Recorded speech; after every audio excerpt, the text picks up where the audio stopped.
Welcome back आप सभी का एक बार भी मेरे यूट्यूब चैनल में।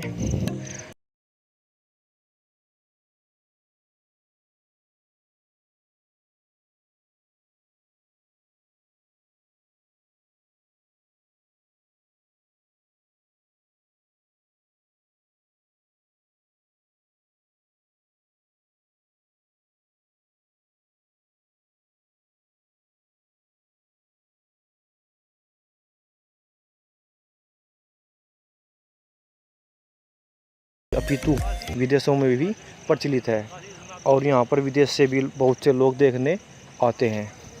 तो हम अपने दोस्तों के साथ निकल चुके हैं। जुड़े रहिए आप इस व्लॉग में, आपको बहुत ही ज़्यादा इंटरेस्टिंग लगने वाला है।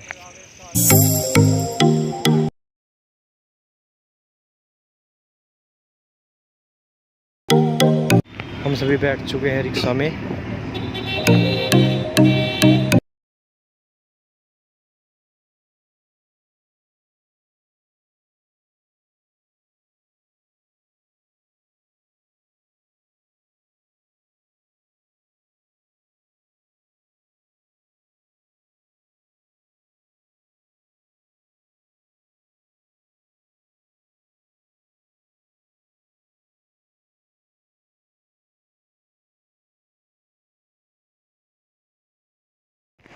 जम्मू स्तूप से पहले हम जाएंगे म्यूजियम में। आप सिग्नल बोर्ड पर नाम देख सकते हो। यहाँ पर पुरातात्विक संग्रहालय भी है और पर्यटन केंद्र भी है, लेकिन म्यूजियम में अंदर मोबाइल अलाउड नहीं है सुरक्षा की दृष्टि से, इसलिए मैं आपको म्यूजियम के दर्शन नहीं करा सकता। इसके लिए सॉरी। अब म्यूजियम में हमें मोबाइल जमा करके ही जाना होगा। तो साथियों, म्यूजियम के बाद हम डायरेक्ट मिलते हैं आपको धमेकू स्तूप। धमेकू स्तूप की तरफ जाते वक्त रास्ते में आ गई बारिश। आप देख रहे होंगे हल्की हल्की बारिश चल रही है।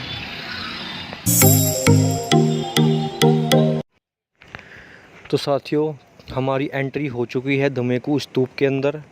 यह एक प्राचीन धरोहर है जहां पर बौद्ध भिक्षु निवास किया करते थे और उन्हीं बौद्ध भिक्षुओं द्वारा यहां पर अनेक प्राचीन कलाकृतियों का निर्माण किया गया है। स्थापत्य कला की बात करें तो अगर यहाँ पर उनके प्राचीन घर, कैसे वे अपने प्राचीन घरों में रहा करते थे, उनके घरों की बनावट कैसी हुआ करती थी, कैसे पानी की निकासी प्राचीन काल में कैसे हुआ करती थी, बौद्ध भिक्षु कौन सी तकनीक का इस्तेमाल करते थे, उन सभी के विषय में आपको बताऊंगा। आप सभी देख रहे होंगे ये जो आपको दूर दूर से टीले दिख रहे हैं, यह मात्र टीले ही नहीं है, उनके प्राचीन काल में आवास हुआ करते थे। देखिए किस तरह से हर जगह पर ऐसे नमूने आपको मैं डिटेल से बताने वाला हूँ। ये प्राचीन नगर बौद्ध भिक्षुओं का हुआ करता था बहुत समय पहले, और उन्होंने अपने हाथों से जो कारीगरी की हुई है स्थापत्य कला के क्षेत्र में, वह आप इस वीडियो के माध्यम से देख रहे होंगे। दोस्तों, आप देख सकते हैं कितना अच्छा डिज़ाइन उन्होंने तैयार किया था उस समय में, और जो आज भी आप सभी लोग देख रहे हैं इस वीडियो के माध्यम से। कितनी बारीक बारीक ईंटों का इस्तेमाल किया हुआ है और किस तरह से उनका यह नगर हुआ करता था। और आप देख सकते हो पूजा पाठ करने के लिए उनके आराध्य की तस्वीर भी आपने देख ली होगी। देखिए किस तरह से वे यहाँ पर रहा करते थे। बौद्ध भिक्षुओं का यह एक प्राचीन स्थापत्य कला से, सौंदर्य से परिपूर्ण एक प्राचीन धरोहर जो कि काशी में स्थित है। तो दोस्तों, ये जो लिखा हुआ है उस समय की कुछ विषय वस्तु लिखी हुई है जिसको आप पढ़ सकते हो। और मेरे दोस्त आगे आगे जा रहे हैं। देखिए आप इस दीवार को देखिए किस तरह से कलाकृति की हुई है, किस तरह से डिजाइन बनाए हुए हैं, जो आज के समय में तो कोई भी नहीं बना सकता। उस समय का यह एक प्राचीन धरोहर जो आज भी ऐसे ही वीरान पड़ा हुआ है। देखिए साथियों किस तरह से बौद्ध भिक्षु लोग प्राचीनतम इतिहास में जिनका यह वर्णन देखने को मिलता है। और आप ये जो पत्थर देख रहे हैं, इन पत्थरों पर अनेक प्रकार के बच्चों को खेलने के खिलौने, अनेक प्रकार के डिजाइन जो अपने स्थापत्य कला से परिभूत होकर अपने घरों में सजावट के लिए बौद्ध भिक्षु इस्तेमाल करते थे। उनका रहन सहन कैसा था, वह किस तरह से अपनी दैनिक दिनचर्या को जिया करते थे, वह सभी आप यहाँ पर देख सकते हैं। देखिए साथियों, यह एक नगर था, प्राचीन नगर बौद्ध भिक्षुओं का, जो आज मलबे के कारण नीचे जा चुका है। शहर की आबादी धीरे धीरे बढ़ रही है और हमारी प्राचीन धरोहर का जो विस्तार है वह नीचे की तरफ जा रहा है। देखिए कैसे आप देख रहे होंगे, यह उनके पहले घर हुआ करते थे जो आज बहुत नीचे जा चुके हैं। यह सभी डिजाइन स्थापत्य कला का जो भी आप नमूना देख रहे हो, यह उसी समय का है जो आज भी ऐसे ही धमेकू स्तूप के अंदर स्थित है। यही एक प्राचीन धरोहर अब बौद्ध भिक्षुओं की बची है काशी में, लेकिन बहुत ही सुंदर है। आप यहाँ पर आइए, आपको बहुत अच्छा लगेगा। देश विदेश से यहाँ पर पर्यटक घूमने के लिए आते रहते हैं, क्योंकि विश्व प्रसिद्ध काशी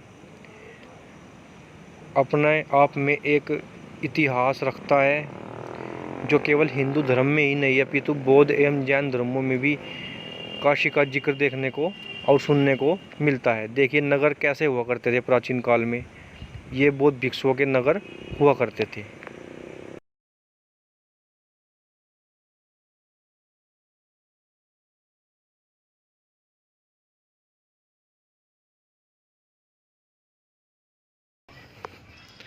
महात्मा बुद्ध से संबंधित सामग्री या स्थापत्य कला के वे अवशेष जो बहुत दुर्लभ रूप से देखने को मिलते हैं, मैं आप सभी को दिखा रहा हूँ।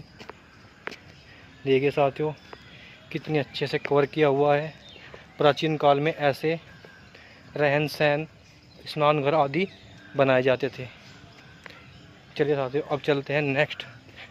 ये देखिए यहाँ पर कुछ ऐसा है, जैसा कि मैंने आपको बताया था कि यहाँ पर लोग विदेशों से भी घूमने आते हैं, विदेशी पर्यटक भी आते हैं। तो इसी बीच हमें मिल जाते हैं कुछ विदेशी पर्यटक, जिनसे हम सम्मानपूर्वक मुलाकात करते हैं, उनसे बात करते हैं और उनसे पूछते हैं कि आप यहाँ पर क्यों आए हो। तो उनका जवाब यह होता है कि हम भारतीय, हमें बहुत अच्छा लगता है। भारत में प्राचीनतम इतिहास, भारत की रहन सहन, भारत की संस्कृति, इन सभी चीज़ें हमें बहुत अच्छी लगती है और हम हर वर्ष आते हैं। तो ये जो आप लोग देख रहे हैं, ये दोनों पति पत्नी हैं जो कि स्पेन के रहने वाले हैं। इन सभी से हमने मुलाकात की, सभी दोस्तों ने, और इनसे काफ़ी देर बात भी की। मुझे बात करके बहुत अच्छा लगा और उससे भी अच्छा ये बात लगी कि यह हमारे हिंदू धर्म में, हमारी भारतीय संस्कृति में बहुत ज़्यादा रुचि रखते हैं। और इनसे पूछा गया तो धमेकू स्तूप के बारे में इन्होंने बताया कि बहुत अच्छी जगह है और हम पहली बार आए हैं और हम कोशिश करेंगे कि दूसरी बार भी घूमने आए।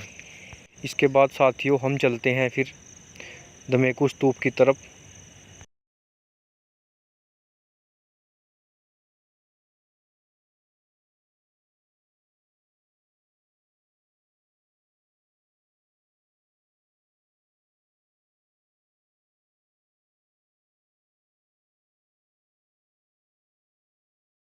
स्तूप की तरफ जाते वक्त बीच रास्ते में मिल जाता है हमें छोटा सा चिड़ियाघर, जहाँ पर हम रुक जाते हैं और फिर से भी लोग शूट करने लगते हैं। ये देख रहे होंगे आप, ये है हिरन, बहुत ही लंबे लंबे सींग धारण किए हुए हैं और इस चिड़ियाघर में आपको केवल हिरन ही दिखाई देंगे। बहुत अच्छी जगह है, इन सभी को देखकर भी बहुत अच्छा लगा। इसके बाद चिड़ियाघर में हिरन को देखने के बाद हम फिर से अपना प्रस्थान करते हैं, सभी लोग, सभी दोस्त, धमेकू स्तूप की तरफ।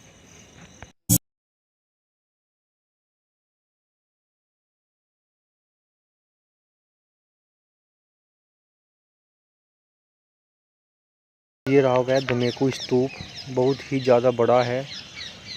आप यह मान के चलो लगभग 200, सवा 200 या 250 फीट ऊंचा है।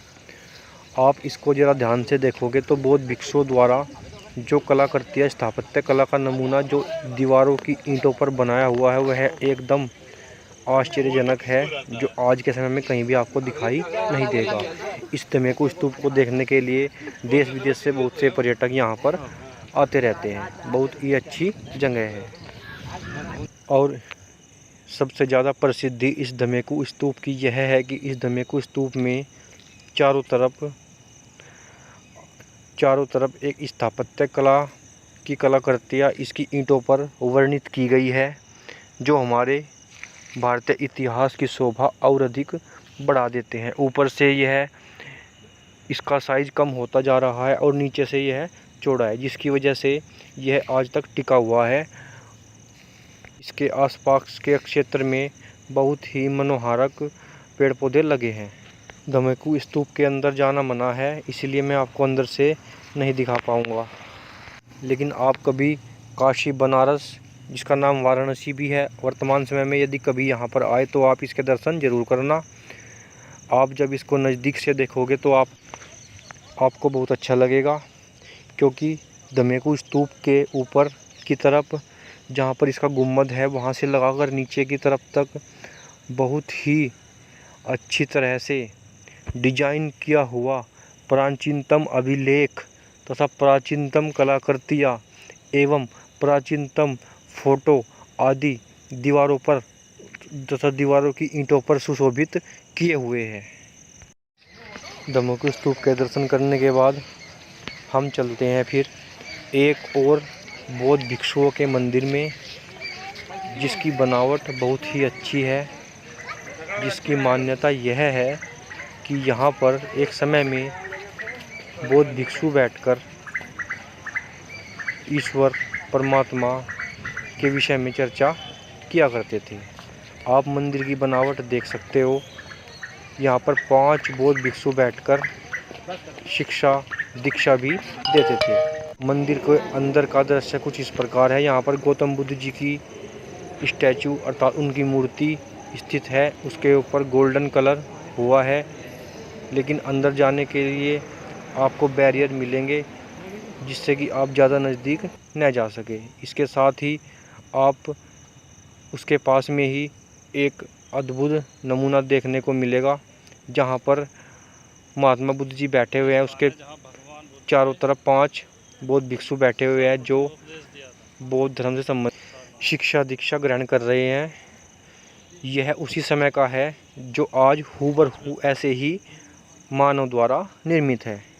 यहाँ के दर्शन करने के बाद साथियों हमें लग जाती है भूख और हम खाने लग जाते हैं बनारस की विश्व प्रसिद्ध डिश, जिसका नाम है चोखा बाटी, जिसे कहीं कहीं पर दाल बाटी या लिट्टी चोखा भी कहते हैं। इसको खाने के बाद बहुत अच्छा लगता है, क्योंकि बनारस की विश्व प्रसिद्ध डिश है।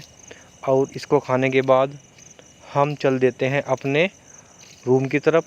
तो साथियों आज का भी व्लॉग यहीं पर समाप्त हो जाता है। मुझे उम्मीद है कि आपको अच्छा लगा होगा तो वीडियो को लाइक करना, शेयर करना और चैनल को सब्सक्राइब करना। मिलते हैं साथियों फिर काशी में स्थित यहाँ के स्मारकों के एक नए व्लॉग के साथ। तब तक के लिए सभी को नमस्कार।